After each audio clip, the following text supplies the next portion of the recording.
Kita katakan, okey, you mengatakan kami ni mujassimah. Bagaimana kalau kita persoalan ini dikembalikan kepada Imam Syafi'i? Okey, Imam Syafi'i mengatakan nusabbitu, artinya isbatkan. Amiruha kama ja'at. Tentang apa? Kita baca tadi tentang sifat Allah. Tentang sifat Allah. Maka sifat Allah ni tangan, kaki, muka, mulut, telinga.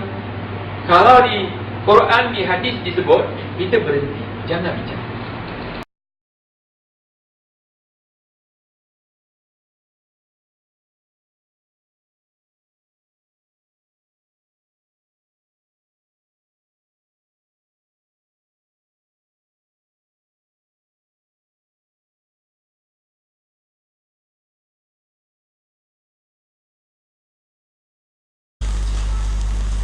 Ataupun kalau kita kaji kitab-kitab lain, contohnya Chandogya Upanishad, buku 6, bab 2, ayat 1, di dalam bahasa Sanskrit berbunyi Ekam Evat Vityam, yang bererti Tuhan itu satu, tidak ada yang nombor dua, serupa dengan Kul huwallahu ahad. Nampak persamaan tadi? Ataupun kalau kita lihat Sweta-swatara Upanishad, bab nombor 6, ayat nombor 9 mengatakan na casya kaci janita na cadipa. Jangan risau, tak keluar ujian nanti. Apakah artinya? Tuhan, tidak ada Tuhan lain yang lebih besar darinya ataupun ibu bapa. Tuhan tak ada ibu bapa. Serupa dengan lam yalid walam yulad. Ataupun kita ambil Sweta-swatara Upanishad, bab nombor 4, ayat nombor 20 mengatakan nasansetis tati rupam asya. Tuhan bukan untuk dilihat. Tidak ada manusia dapat melihat Tuhan dengan mata dia. Dengan mata tak boleh tengok Tuhan. Tetapi Rama, Krishna masih ada, ikut mereka punya cerita, orang boleh tengok mereka, Rama boleh tengok, Krishna boleh tengok. So macam mana Tuhan tak boleh ditengok? So macam mana Rama Krishna jadi Tuhan? Kita boleh tanya-tanya lah. Ataupun kita ambil Veda sebagai contoh, Yajur Veda bab 32 ayat nombor 3 mengatakan natasya pratima asti. Tuhan tidak ada rupa, tidak ada image. Tetapi orang Hindu hari ini memberi gambar kepada Tuhan. Ada empat kepala, ada 4 tangan dan sebagainya. Tetapi sebenarnya tak ada rupa, serupa dengan walam yakul lahu kufuwan ahad. Hidangkan, telah disajikan dengan kepercayaan orang-orang Kristian. Dalam agama Kristian ada konsep Trinity, betul? Orang Hindu pun tak kurang hebatnya. Orang Hindu pun ada konsep Trinity dia yang tersendiri. Orang Hindu percaya kepada God, G-O-D, Generator, Operator, Destroyer. Dan kata ada Tuhan yang mencipta, Tuhan yang mentadbir, Tuhan yang memusnahkan. Dalam Islam kita ada tak konsep G-O-D?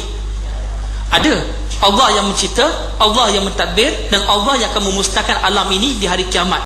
Ataupun kita ambil Veda sebagai contoh, Yajur Veda bab 32 ayat nombor 3 mengatakan natasya pratima asti. Tuhan tidak ada rupa, tidak ada image.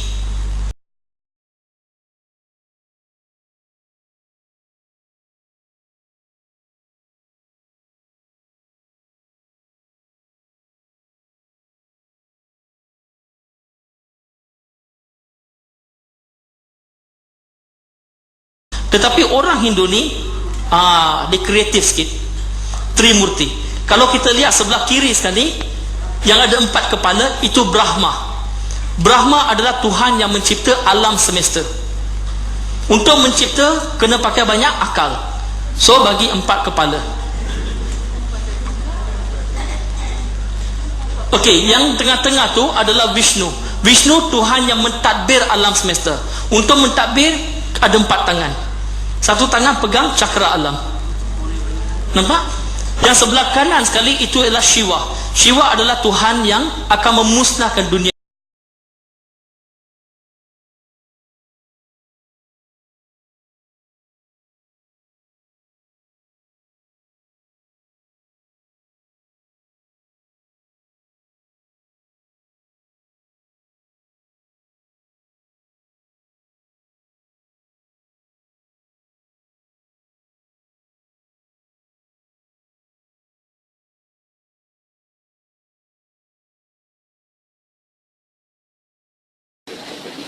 Tuhan istawa, duduk selelih, tapi cara Tuhan tidak cara orang dah.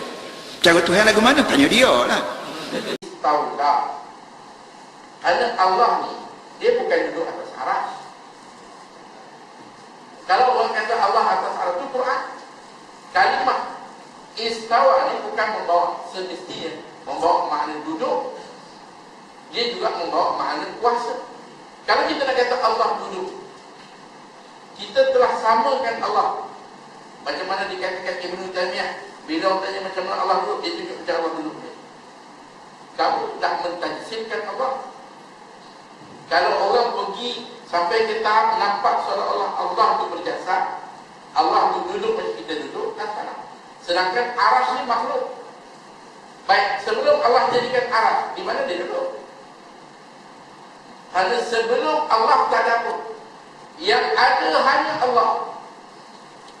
Aras ataupun kursi ataupun dunia segalanya ni, semuanya adalah sesuatu yang baru.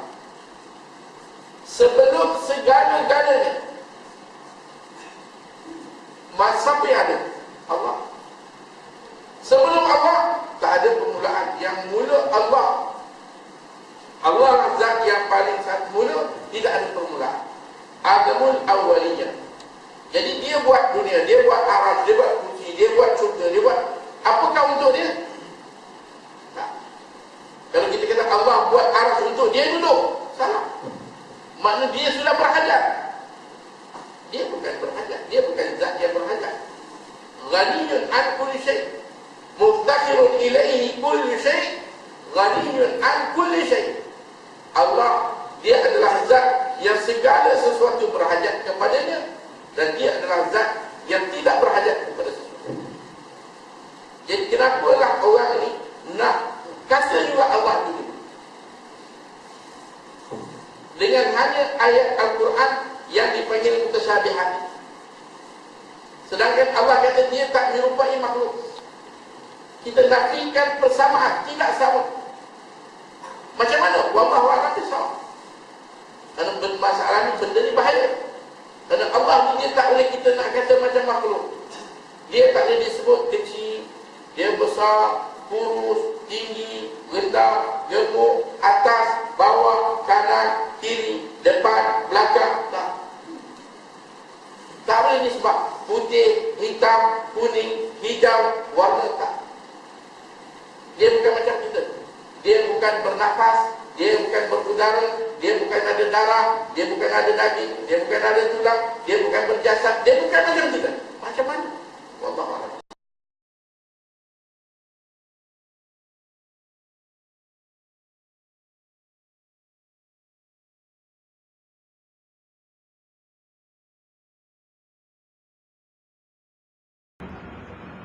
Syirik ini kalau kita sebut dalam bahasa yang mudah, iaitu kita mensejajarkan ataupun kita mempersekutukan atau kita menyamakan sesuatu di kalangan makhluk ini dengan Allah Subhanahu Wa Taala. Syirik ini kalau kita tak sempat taubat, Allah Subhanahu Wa Taala tak akan ampun dosanya. Yang lain-lain masih dengan kemurahan Allah Subhanahu Wa Taala, kalaupun tak sempat taubat, dengan kemurahan Allah Subhanahu Wa Taala masih ada kemungkinan lagi diampun oleh Allah Subhanahu Wa Taala. Tetapi kalau syirik, sebab itu bila syirik ini, kalau kita tak sempat nak taubat, tak ada harapan lagi. Apa tu, innallaha la yaghfiru an yushraka bihi wa yaghfiru ma duna dzalik. Allah tidak mengampun dosa-dosa orang yang melakukan syirik, boleh mengampunkan dosa-dosa yang lain.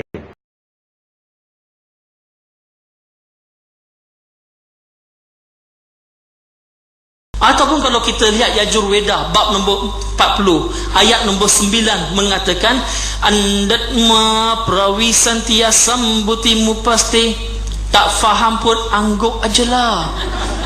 Apakah artinya? Mereka menuju kegelapan. Siapa-siapa yang menyembah asam buti.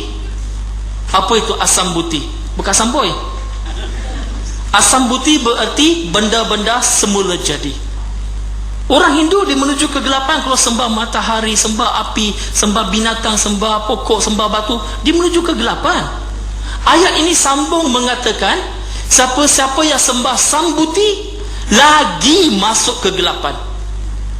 Apa itu sambuti? Benda yang dibuat dengan tangan manusia, seperti meja, seperti kerusi, seperti patung berhala. Orang Hindu dilarang daripada menyembah patung berhala. Siapa yang melarang orang Hindu sembah patung berhala? Bukan Syakiri. Yajurveda bab 40 ayat nombor 9.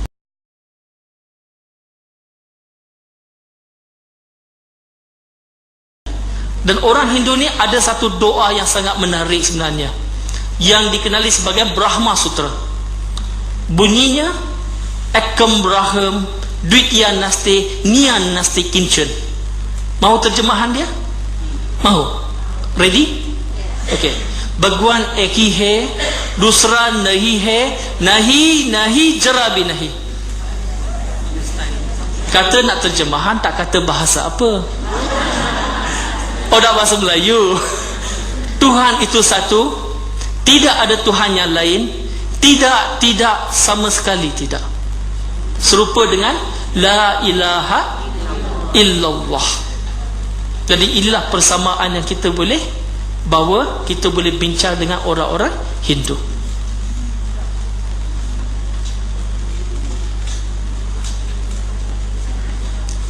Tetapi apa yang kita lihat hari ini, orang-orang Hindu sembah semua adalah Tuhan. Betul tak?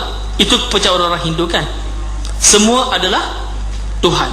Tetapi orang Islam kata semua adalah milik Tuhan. Orang Hindu kata semua adalah Tuhan.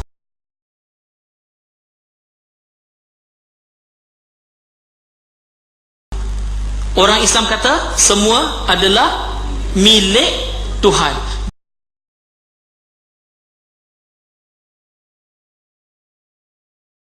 Beza antara orang Hindu dengan orang Islam ialah perkataan milik. Kalau orang Hindu, orang Islam boleh berjumpa, selesaikan masalah perkataan milik, insya-Allah kita boleh bersatu.